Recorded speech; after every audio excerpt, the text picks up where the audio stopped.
भूर्भुवः स्वः तत्सवितुर्वरेण्यं भर्गो देवस्य धीमहि धियो यो नः प्रचोदयात्।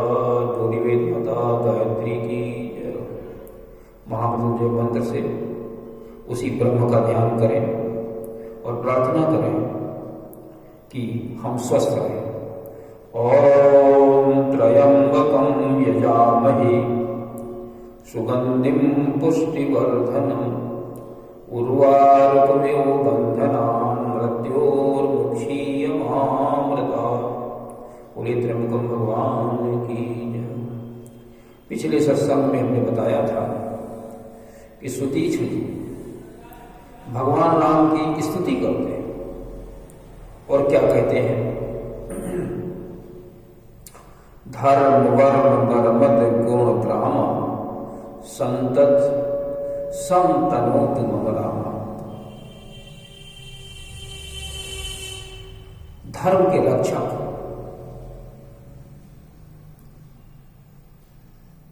धर्म की रक्षा करने वाले हैं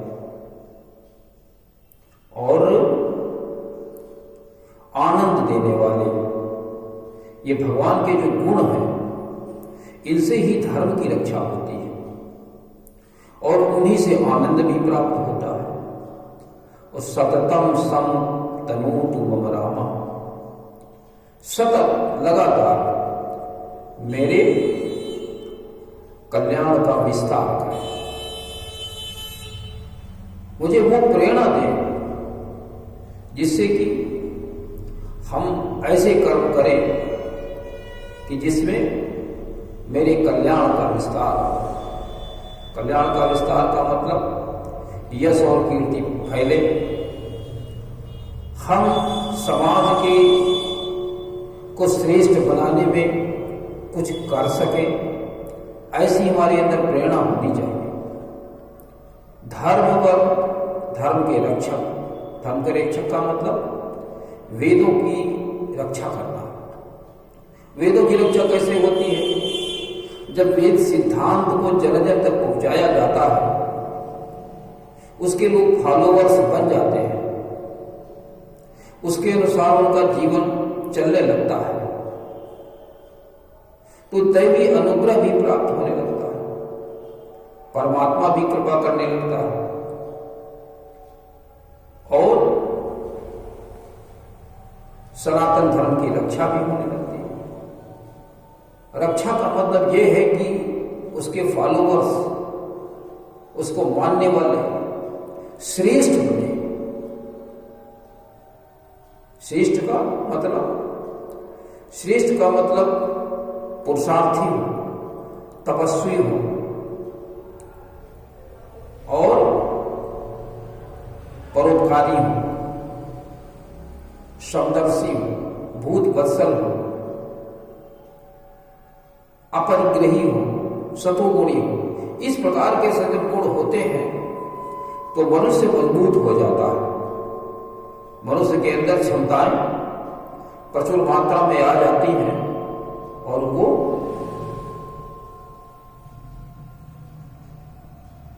उसको आनंद भी प्राप्त होता है तथा आपस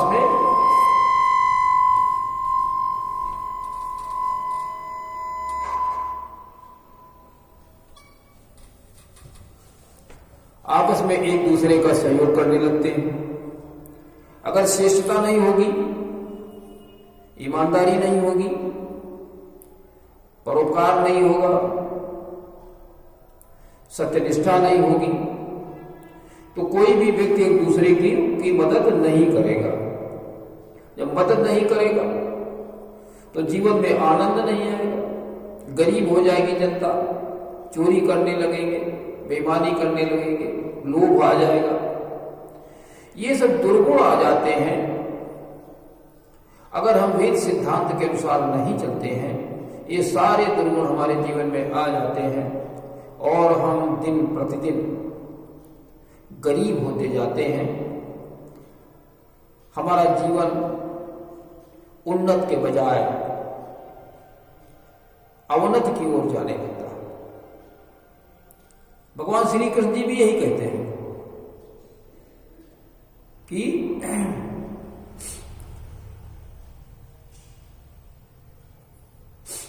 अपनी आत्मा द्वारा अपने बद्ध जीव का उद्धार करें और कभी भी पतन न होने दें। भगवान श्री कृष्ण जी कहते हैं गीता, आत्मा बद्ध जीव का मित्र भी है और शत्रु भी है। उद्धरेत आत्मना आत्मानम न आत्मानम अवसादयेत। आत्मा एव ही आत्मना बंधु, आत्मा एव रिपु आत्मना। शत्रु भी है और मित्र भी है। इसलिए हमें भगवान के गुणों को धारण करना चाहिए। ये गुण ही हमें आनंद देने वाले हैं, गुण ही धर्म की रक्षा करने वाले हैं, गुण ही वेद की रक्षा करने वाले हैं। भगवान स्वयं वेदों के लिए सेतु का काम करते थे और वेदों का यश जन जन तक पहुंचाते थे। ये उनके जीवन का प्रमुख कार्य था, उनके जीवन का ये व्यक्तिगत कार्य था कि वो वेदों के ज्ञान को जन जन तक पहुंचाना और समाज को अच्छा बनाना, स्वस्थ बनाना। भगवान राम बहुत प्रसन्न हुए और सुतीक्षण जी को गले से लगा लिया और कहा आप हमसे कुछ श्रेष्ठ वर मांग लीजिए। लेकिन सुतीक्षण जी जानते हैं कि श्रेष्ठ वर तो उसी को मिलते हैं जो भगवान के गुणों के अनुसार अपने जीवन को चला रहा होता है। वर दे भी दे और वो उसके अनुसार अपने जीवन को न चला पाए तो वर प्रभावहीन हो जाता है। भगवान राम कहते हैं परम प्रसन्न जानो मुनि मोही, जो वर मांगो देव सुतो ही। जो कुछ आप कहेंगे वो मैं दूंगा आपको। सुधीर जी सोचते हैं कि हम क्या मांगे, हमसे तो सबसे पहले ही पाए हुए बैठे। भगवान के गुणों, भगवान के यश को जन जन तक पहुंचाने का काम तो हम स्वयं पहले से ही कर रहे हैं और वही हमको करना है। उसी से भगवान खींचे चले आए सुधीर जी के पास, उनके आश्रम को गए और गले से लगाया और उनसे कह रहे वर मांग लीजिए। सुधीर जी कहते हैं क्या वर मांगे, जो आपको अच्छा लगे वही दे दीजिए। तो सुधीर जी क्या कहते हैं कि तुम्हें निकला गैर बुराई, ओ सोमई देव दास सुखदाई। दासों को सुख देने वाले वही मुझे दे दीजिए। भगवान क्या देते हैं अविरल भगति बिरति विज्ञाना, हो सकल गुण ज्ञान निधाना। अविरल भक्ति, कॉन्टिन्यूअस, जो आप कार्य कर रहे हैं उसमें किसी प्रकार का गैप न हो, कॉन्टिन्यूअस, कोई उसमें बीच में गैप न होने पाए, वो अविरल चलता रहे, उसको कहते हैं अविरल भक्ति। भक्ति मतलब भगवान की भावना के अनुसार जो चलता है उसको भक्ति कहते हैं। जो पुत्र अपनी पिता की भावना के अनुसार चलता है वो पितृ भक्त कहा जाता है, गुरु भक्त कहा जाता है, भगवान का भक्त कहा जाता है जो भगवान की भावना के अनुसार चले। और भगवान की भावना क्या है, निश्चरहीन करऊं मही और भुज उठाए प्रण की, ये भगवान की भावना है। तो अविरल भक्ति, विरत वैराग्य, वैराग्य अर्थ ये है कि भगवान के गुणों को जन जन तक पहुंचाना, ये वैराग्य कहा जाता है। विज्ञाना, और विज्ञान, ज्ञान, वेदों का ज्ञान हो और उसको विकसित करके आप विज्ञान बना दीजिए, वो विज्ञान कहा जाएगा। और हो सकल गुण ज्ञान निधाना, गुण और ज्ञान के भंडार बन जाइए आप, ऐसा भगवान ने सुतीक्षण जी को कहा। सुधीर जी कहते हैं ये तो आपने अपने मन से दिया, हम भी कुछ मांगेंगे आपसे। तो कहते हैं कि हमारे हृदय में आप निवास करें, सीता लक्ष्मण सहित आप हृदय में मेरे निवास करें। भगवान ने एवं वस्तु कहा निष्काम होकर के, हमेशा परमानेंट आप हमारे हृदय में निवास करें। ऐसा सुधीर जी ने कहा, भगवान ने एवं वस्तु कर दिया और अगस्त ऋषि के आश्रम की ओर चल दिए। अगस्त ऋषि जी भी बहुत दिनों से इंतजार कर रहे थे। तो भगवान राम कहते एवं वस्तु कही रमा निवासा और हर्ष चले कुंभज ऋषि पास। कुंभज ऋषि अगस्त जी के पास चल दिए। राम जी सुधीर जी के साथ में अगस्त ऋषि शासन पहुंचे और दंडवत प्रणाम किया। सुधीर जी ने प्रणाम किया, भगवान राम लक्ष्मण दोनों भाइयों ने प्रणाम किया और ऋषि ने उनको उठा करके गले से लगा लिया। अगस्त जी ने गले से लगा लिया। मुनिपद कमल परे दो भाई और ऋषि अति प्रीति लिए उरलाई। अपने हृदय से लगा लिया। अगस्त जी ने बड़ा सत्कार किया। बहुत दिनों से हम आपकी रास्ता देख रहे हैं, हमारे आश्रम में आप पधारे हैं। और भी ऋषि मुनि बैठे हुए थे। भगवान राम मुनि सबके मन पीछे बैठ जाते हैं और कहते हैं आपको पता है मैं क्यों आया हूं, पूरी आपको जानकारी है, फिर भी हमें कुछ ऐसे मंत्र दीजिए, कुछ ऐसे मार्ग बताइए जिससे मैं निश्चरों का वध कर सकूं। ऐसा हमें रास्ता बताइए कि हम निश्चर का वध कर सकूं। कहते हैं राम अब सो मंत्र देहु प्रभु मोही और जय प्रकार मानव मुनिद्रोही। मुनिद्रोही ये राक्षस लोग ऋषि और मुनियों के द्रोही हैं। न जाने कितने ऋषियों को मारकर खा गए, पूरा मुनि समुदाय को समाप्त कर दिया। ऐसा कोई मंत्र आप बताइए, ऐसा कोई रास्ता बताइए। तो अगस्त जी कहते हैं कि आप पंचवटी में निवास करें। पंचवटी जैसे जैसे दक्षिण की ओर पहुंचते हैं पंचवटी आ जाती है। वहीं पर ज्यादातर राक्षस वहीं पर निवास करते थे और धर्म को हानि पहुंचाया करते थे। और कहा कि मेरे हृदय में आप निवास करें। हृदय में निवास करने का मतलब आपके गुण हमारे हृदय में निवास करें। जब भगवान के गुण हृदय में निवास करते हैं तो भगवान अपने आप चले जाते हैं। गुणों को आप रस्सी समझ लीजिए। रस्सी से एक गाय बंधी है, उसी के पास घूमती रहती है। भगवान भी गुणों से बंधा हुआ, क्योंकि वाल्मीकि कहते हैं कि जिसके हृदय में आपके गुण हो वही निवास करिए। कहते हैं कि जसु तुम्हार मानस विमल ओ हंसिनी जी हाजास ओ मुक्ता हल गुण गन चुनई राम बसौ ही दास।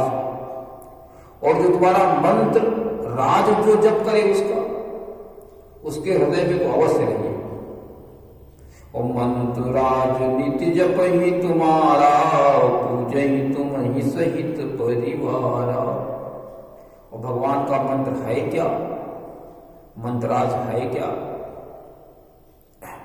परित्राणाय साधूनां विनाशाय च दुष्कृतां धर्म संस्थापनार्थाय च संभवामि युगे युगे।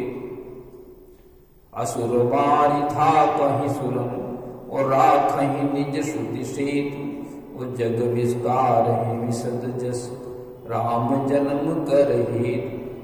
ये मंत्र राज है। तो कहते हैं कि मैं यही चाहता हूं कि आप सीता लक्ष्मण के साथ हृदय में मेरे हृदय में निवास करें। यह बरमानन कृपानिकेता बसो हृदय श्री अनुज समेता। यही मैं वर मांगता हूं, हे कृपा के धाम भगवान कि आप सीता और लक्ष्मण के साथ में मेरे हृदय में सदा निवास करें। यही मैं वर मांगता हूं। तो भगवान क्या कहते हैं कि अविरल भगति विरति सत्संगा और चरण सरोरुह प्रीत यभंगा। अविरल भक्ति कंटिन्यूअस भगवान के गुणों का प्रचार प्रसार करें, वे सिद्धांतों का प्रचार प्रसार करें, यही भक्ति है। माला जपना भक्ति नहीं है। तुलसीदास जी ने मना किया कि जब से कोई लाभ नहीं होने वाला है, और भगवान राम ने इसको 5वें स्थान पर रखा है। मंत्र जाप मम दृढ़ विश्वासा पंचम भगति सुवेद प्रकाशा, 5वीं भक्ति के अंतर्गत रखा। और तुलसीदास जी ने क्या लिखा, यही कली कालन साधन दूजा, वो जोग यज्ञ जप तप व्रत पूजा, और राम ही सुमिरिय गाई राम ही, और संतत सुनिय राम गुण ग्राम ही। भगवान के गुणों से आपको कल्याण होने वाला है। विरक्त वैराग्य हमें प्राप्त हो जाए, सत्संग हमें हमेशा मिले, और आपके चरण कमलों से कभी प्रीति न हटे। इस प्रकार से अगस्त्य जी ने वर मांगा। तो आज के इस प्रवचन में मुख्य रूप से ये है कि भगवान के गुणों को हम जीवन में उतारें। उन्हीं के गुणों से धर्म की रक्षा होगी और हमारे लिए कल्याणकारी भी होंगे। ठीक है ना। और अगर आप गुणों को उतारते हैं तो भगवान स्वयं चले आएंगे आपके अंदर। भगवान स्वयं कहते हैं कि अत्रि जी उससे सुति जी से कि आप ज्ञानवान गुणवान बने, श्रेष्ठ व्यक्ति बने, विज्ञानी बने, अविरल भक्ति हो, वैराग्य हो। यही हम सब लोगों को अपने जीवन में उतारना चाहिए, करना चाहिए। तो इसी के साथ में आप सब लोग इसी सिद्धांतों के ऊपर चलें और अपने जीवन क्रम को ठीक रखें, भगवान के गुणों को अपनाएं, तो देखेंगे ईश्वर की कृपा आपको प्राप्त होगी। आप निरंतर उत्तर आगे की ओर बढ़ते रहेंगे। इसी के साथ में आज के कार्यक्रम का समापन करते हैं। ओम शांति।